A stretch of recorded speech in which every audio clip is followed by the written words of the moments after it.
Yeah, Mona, we're 3 days into the summer season, so it's time to grill. While it's okay to toss a burger or hot dog on the grill now and then, there might be some better, healthier choices.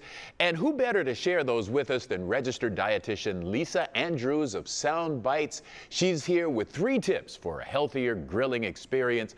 Lisa, good to have you on the show, and I understand it's kebabs today. Well, it's kebabs, and happy belated Father's Day, Clyde. Thank you. So we're going to continue grilling through the season now that the cicadas are dying down. And my first tip for healthy grilling, as you mentioned, is to choose something other than hot dogs and burgers all the time. And the reason for that is the more red meat, and particularly processed red meat, that people consume, the higher the risk for colon cancer and other types of cancers. So one suggestion I have is to make kebabs. So you can make them out of chicken or maybe lean pork, and you can use lean beef, but also add some vegetables to it. So we forget about grilling vegetables, but they're really nice. They get a little bit of char, and it concentrates some of the sugars in the vegetables and makes them a little more tasty. So what in your view are good vegetables to add to a kebab, given what you just explained to us? Really, any vegetables that you like. So I try to make them colorful, so you can add some summer zucchini or tomatoes or onions, and I like to use peppers just because I'm a big pepper fan. So again, you can see them, they're nice and colorful, and they just add some texture and also some nutrition to your meal. So I've not done a lot of kebabs, I'll be honest with you. What is the best way to prepare the vegetables for cooking so that you get the most out of the cook? And how long does it take for most of the vegetables?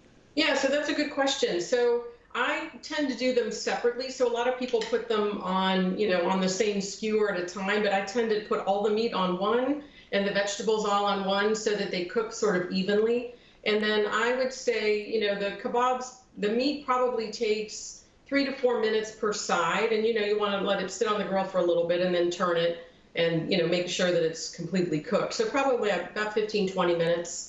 The other thing you can do with vegetables is use a grill pan. So if you have, onions or asparagus or something, and you're afraid that it's going to fall through the grates of the grill, it's good to put it in a grill pan. So what's a good seasoning to use for vegetables? Is there one in particular, or do you have a range that you use?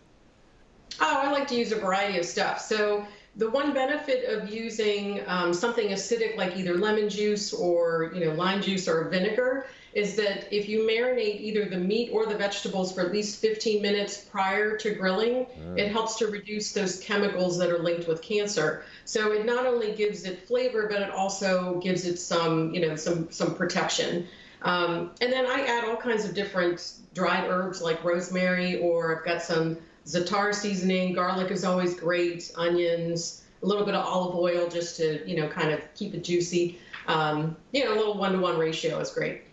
All right, so if people have any other nutrition questions, or they just simply want to get in touch with you to learn more of those tips that you've been sharing with us today, how can they do that?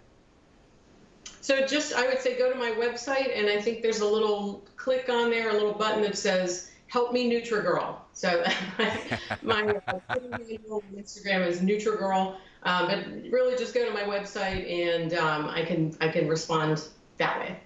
All right, Lisa, it is always an education and a fun one at that. Thank you so much for talking to us. Sure. Great to see you guys. Absolutely. Have a safe season. Thank you. You too. Mona?